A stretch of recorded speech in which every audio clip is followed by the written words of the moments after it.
The dust had turned everything golden in the late afternoon light when Zeke Monroe first saw her. Her slender fingers delicately carving something into a small wooden marker behind his barn, tears tracking clean lines down her dirt-smudged face. He'd been away in Silverton for 3 days and returned to find a stranger mourning his dog more deeply than he'd managed himself. Colorado Territory, 1873. The San Juan Mountains stood tall and indifferent to the sorrows playing out in their shadow. Zeke's homestead lay nestled in a green valley, far enough from town to give him peace but close enough to sell his horses when needed. "Madam," Zeke said, his voice rough from the trail, "might I ask what you're doing on my property?" She startled, nearly dropping the small carving knife in her hand. When she turned, Zeke saw eyes the color of fresh sage, red-rimmed from crying. "I'm so sorry," she said, rising to her feet in a hurried motion that sent her simple blue dress swirling around her ankles. I found him yesterday. I was passing through and saw him lying here." She gestured to a freshly turned mound of earth. "He was gone, but I couldn't just leave him." Zeke dismounted slowly, his bones aching from the long ride. At 32, he wasn't old, but the West had a way of aging a man beyond his years. "You buried my dog. I didn't know if you'd be back," she said, her voice growing stronger as she explained. "No one should be left without a proper goodbye, not even a dog." Zeke removed his hat and approached the small grave. The marker she'd been working on was simple but beautifully done, a piece of pine with the rough shape of a dog's head and the words "faithful friend" carved into it. "Rusty," Zeke said. "His name was Rusty." "Rusty," she repeated softly. "I'll add it." Zeke knelt beside the grave, his throat tight. Rusty had been with him for 12 years, following him from Missouri after the war. The old shepherd mix had been slowing down for months now, but Zeke hadn't been ready to lose him. "I knew he didn't have much time left," Zeke said, more to himself than to her. "That's why I took him to town with me the last few times, but this trip," his voice caught, "I thought he needed the rest." The woman knelt beside him, not too close, respecting his grief.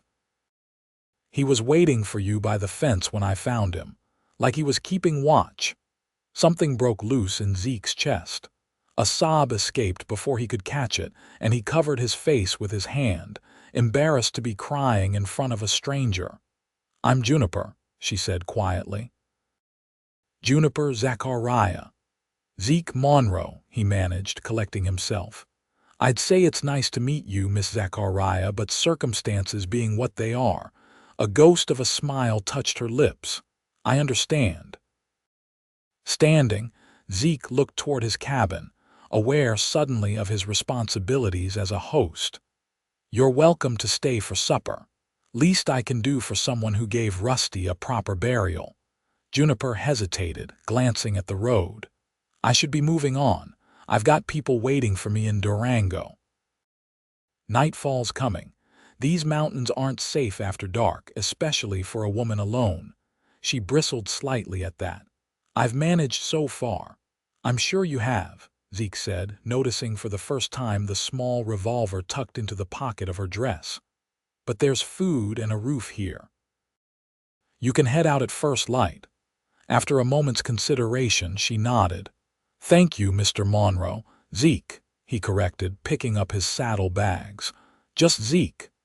As they walked toward his cabin, he glanced back at Rusty's grave once more. The little marker stood as a testament to the kindness of strangers, and Zeke found himself grateful for Juniper Zachariah's unexpected presence on this of all days. The cabin was simple but solid, 2 rooms with a stone fireplace, sturdy furniture Zeke had built himself, and windows that caught the evening light. Juniper stood awkwardly in the doorway until Zeke gestured for her to enter. "Make yourself comfortable," he said, moving to light a fire in the hearth. "There's water in the basin if you want to wash up." While Zeke busied himself with preparations for a meal, Juniper explored the cabin with quiet interest. Her fingers trailed over books on a small shelf more than most would expect in a cowboy's home. "You read Whitman?" she asked, surprised.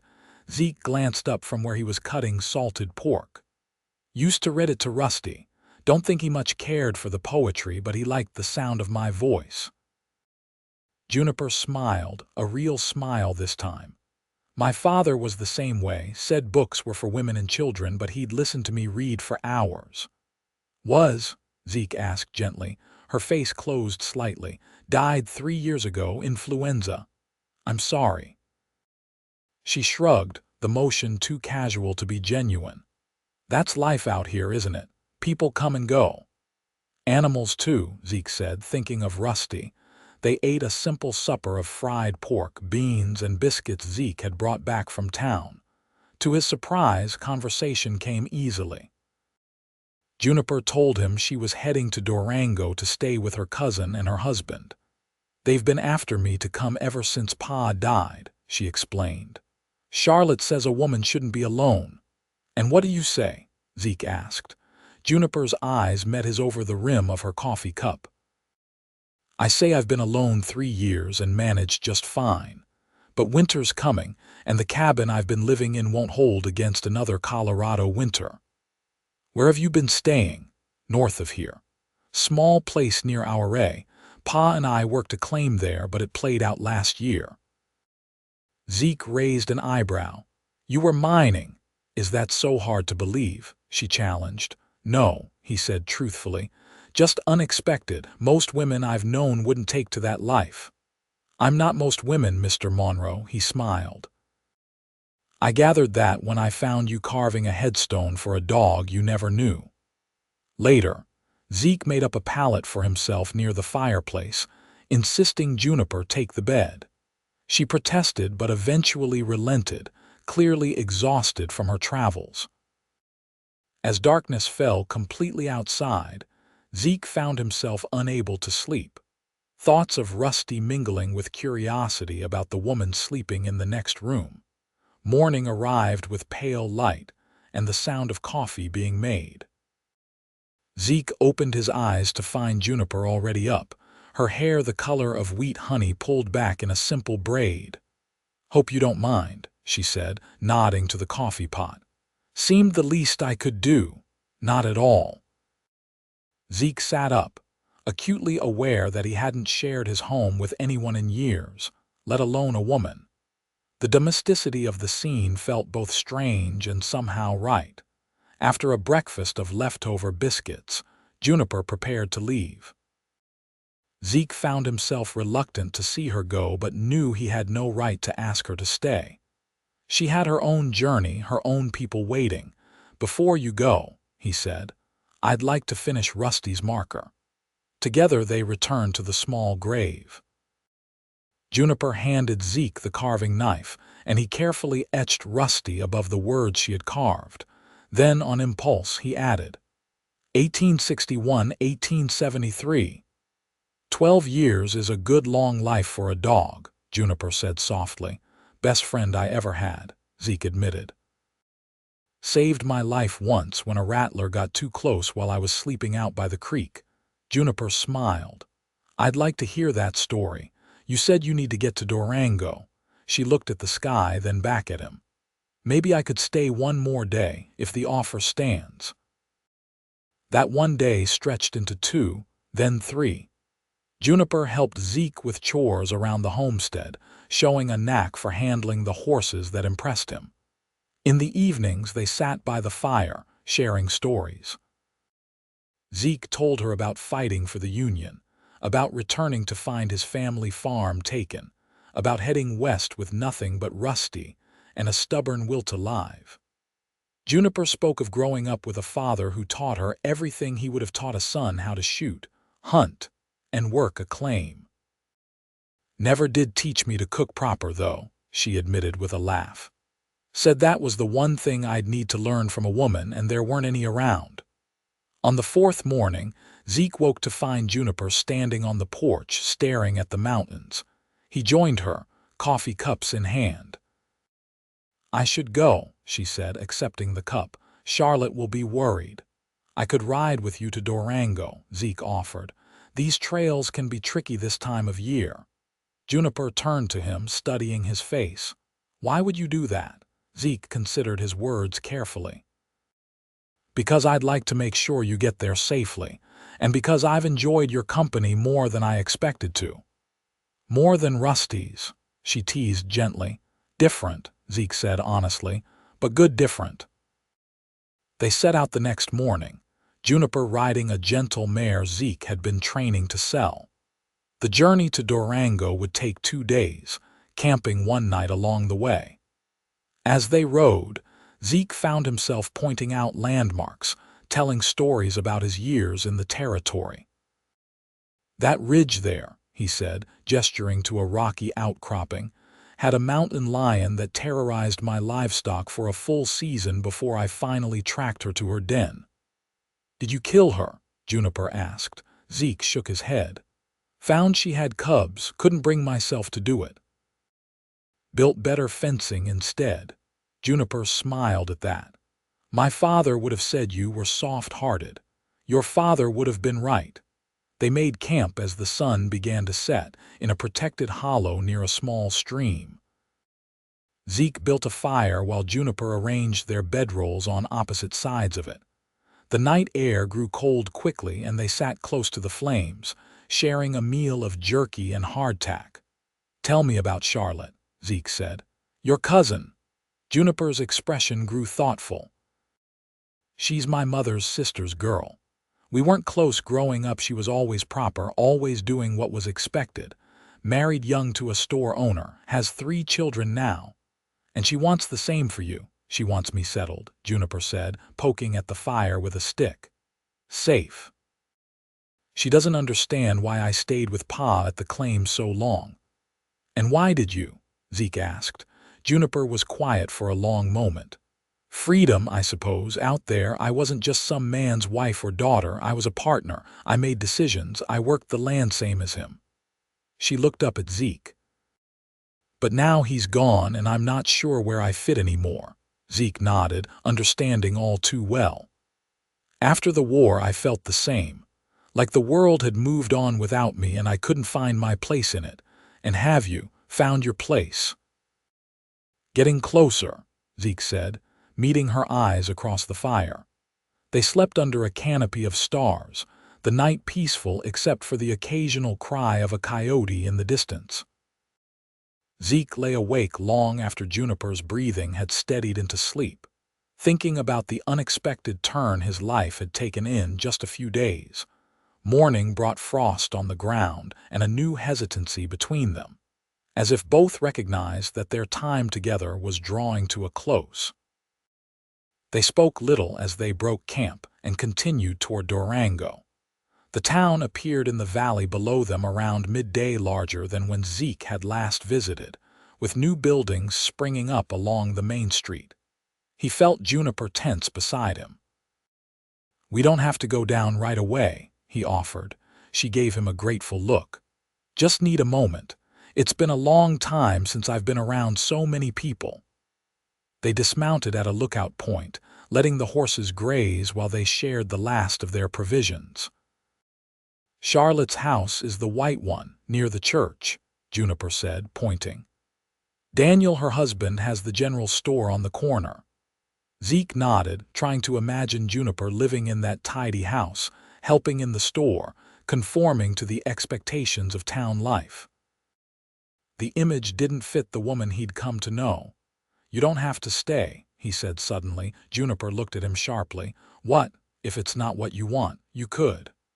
He hesitated, then pushed forward. "You could come back with me, stay at the homestead for a while. I've got plenty of room and I could use help with the horses." "Zeke Monroe, are you offering me a job or something else entirely?" There was a challenge in her voice, but curiosity too. "Honestly, I'm not entirely sure," Zeke admitted. "I just know I'm not ready to say goodbye to you, Juniper Zachariah." A slow smile spread across her face. "Let me at least tell Charlotte I'm alive. She deserves that much." Then, we'll see. Charlotte and Daniel Wilcox's welcome was warm if somewhat bemused by the cowboy accompanying their cousin.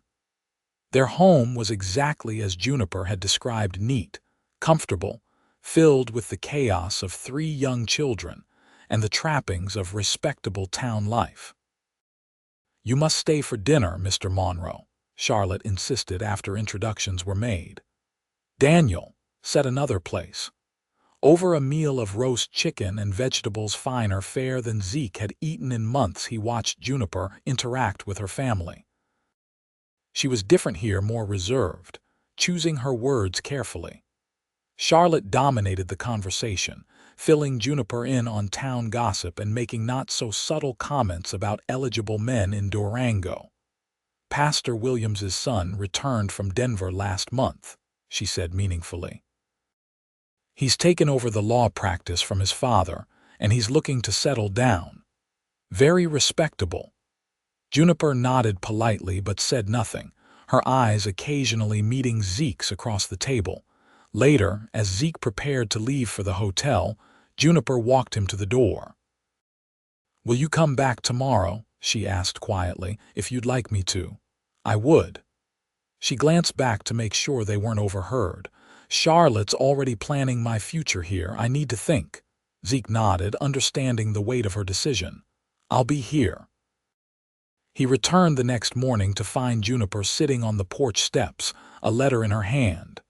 She looked up as he approached, her expression troubled.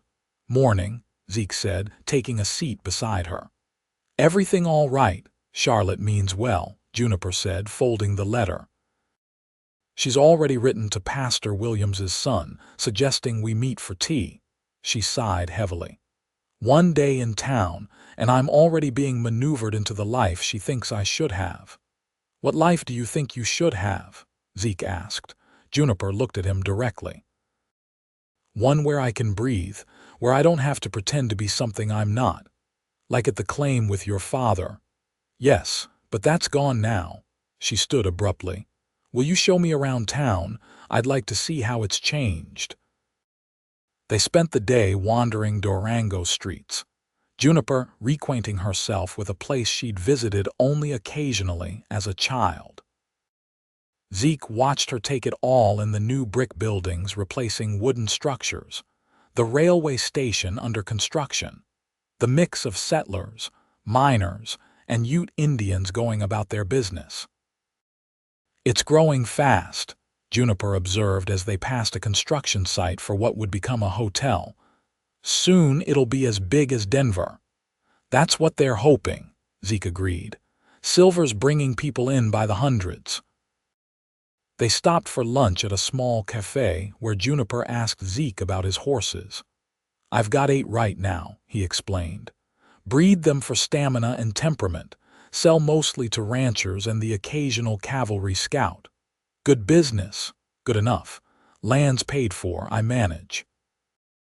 Juniper nodded thoughtfully. "And you do it all alone, since Rusty?" "Yes," Zeke met her gaze, "though it does get lonely sometimes." The afternoon faded into evening and Zeke walked Juniper back to the Wilcox house. At the gate, she turned to him. "Will you be heading back to your homestead tomorrow?" "Was planning to," Zeke said. "Unless there's reason to stay." Juniper took a deep breath. "I need one more day to be sure." "I'll wait," Zeke promised. That night, lying in his hotel room, Zeke considered the possibility that Juniper might choose to stay in Durango after all. It was the sensible choice: security, family, the comforts of town life. What could he offer that would compare? A remote cabin, hard work, and his company. It hardly seemed enough. Morning brought rain, steady and gray. Zeke spent the hours pacing his hotel room, alternately convincing himself that Juniper would choose Durango and that she might choose him. By midday, unable to wait any longer, he saddled his horse and rode to the Wilcox house. Charlotte answered his knock, her expression cool. "Mr. Monroe, I'm afraid Juniper isn't here." Alarm shot through him. "Where is she?" "She left early this morning. Said she had some thinking to do." Charlotte's disapproval was evident. "I don't know what notions you've put in her head, but thank you, Mrs. Wilcox," Zeke interrupted, tipping his hat as he backed away. "I believe I know where to find her." He rode to the ridge where they had first looked down on Durango. Sure enough, Juniper sat there on a boulder, seemingly indifferent to the rain soaking her dress and hair. Zeke dismounted, approaching slowly so as not to startle her. "You'll catch your death out here." She looked up, unsurprised to see him. "I needed to think clearly. Charlotte's house is stifling." Zeke sat beside her, not caring about the wet stone. "And have you thought clearly?" "I have." Juniper turned to face him fully. "I'm not staying in Durango, Zeke." His heart leapt, then stuttered. "Where will you go? That depends on you." She reached out, taking his hand in hers. "Did you mean what you said about coming back with you?" "Every word," Zeke assured her. "But I want to be clear about something. I'm not just offering you a place to stay or work to do. I'm offering, well, a chance for both of us." "A chance at what?" Juniper pressed, though her eyes suggested she already knew. "At not being alone anymore." Zeke squeezed her hand. "I've known you less than a week, Juniper Zachariah, but I feel like I've been waiting for you much longer." Juniper's smile bloomed slowly, like a flower turning toward the sun. "Then I accept your offer, Zeke Monroe. All of it." They rode back to Durango together to break the news to Charlotte. The conversation was difficult. Charlotte alternated between concern for Juniper's reputation and dire predictions about life in the wilderness. "At least marry her properly before you take her off to that homestead of yours," she finally demanded of Zeke. Juniper started to protest, but Zeke surprised them both by saying, "I'd be honored to if Juniper would have me." Juniper's eyes widened. "Zeke, you don't have to. I know I don't have to," he said quietly. "But I'd like to. Not because Charlotte says so, but because it feels right. If you think it's too soon, I understand. But I know what I want, Juniper." She studied him for a long moment, then smiled. "So do I." They were married 2 days later in Durango's small church. Charlotte, though still disapproving of the hasty arrangement, had made sure Juniper had a proper dress, and that the ceremony, while simple, was dignified. Daniel stood as witness, along with the local blacksmith whom Zeke knew from his visits to town. As they exchanged vows, Zeke found himself thinking of Rusty. If the old dog hadn't died when he did, if Juniper hadn't happened by at that exact moment to bury him and carve that marker, their paths might never have crossed. It seemed like fate, though Zeke had never been one to believe in such things. The journey back to the homestead took on the quality of a dream. They traveled slowly, stopping often to admire views or simply to talk. By the time they crested the final hill and saw Zeke's cabin in the distance, Juniper knew the story of every scar on his body and every hope he harbored for the future. Zeke, in turn, had learned the contours of Juniper's soul, her fierce independence tempered by a deep capacity for tenderness, her practical nature alongside her appreciation for beauty. As they approached the cabin, Zeke noticed Juniper's gaze drift toward the small marker beside the barn. He reined in his horse and they both dismounted.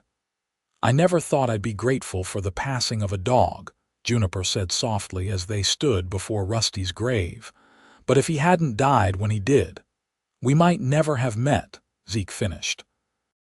He wrapped an arm around her waist, drawing her close. "I think he'd approve, though, of you. He always was a good judge of character." Juniper leaned into him, her head resting against his shoulder. "Thank you for bringing me home, Zeke." Home. The word settled around them like a warm blanket.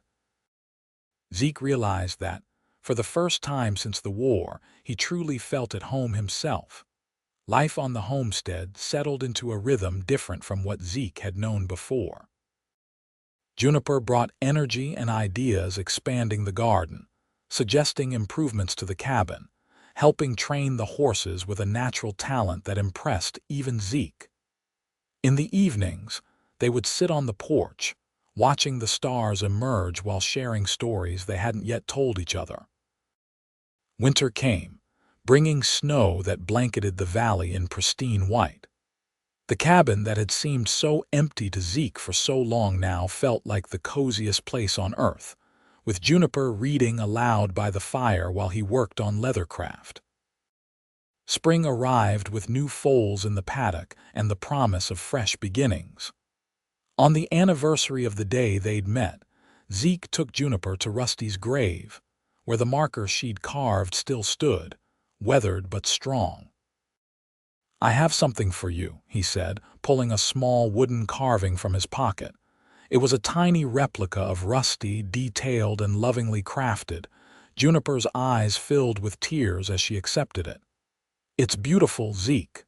Seemed fitting," he said, "to mark the day that changed everything." He knelt beside the grave, adding a fresh wildflower. "Thank you, old friend." As they walked back to the cabin hand in hand, Juniper stopped suddenly. "I have something to tell you, too." Zeke turned to her, questioning. "I went to see the doctor when we were in Silverton last week," she said, a smile playing at her lips. "We're going to have a baby, Zeke. Come fall." Joy burst through him like a sunrise. He lifted Juniper off her feet, spinning her in a circle until she laughed and begged him to stop. Setting her gently back on the ground, he held her face between his hands. "I love you, Juniper Monroe," he said, his voice thick with emotion. "More than I ever thought possible." "And I love you," she replied, stretching up to kiss him. "My cowboy who lost his dog." Years passed, the homestead growing along with their family. They had 2 daughters and a son, all with Zeke's quiet strength and Juniper's determined spirit. The marker beside the barn weathered and was replaced, but the story of how Rusty brought them together became family legend, told and retold on winter evenings by the fire. Sometimes, when the day's work was done and the children were asleep, Zeke and Juniper would walk out to sit beside the marker, watching the stars wheel overhead, grateful for the faithful friend who had brought them together in a moment of shared grief that blossomed into enduring love.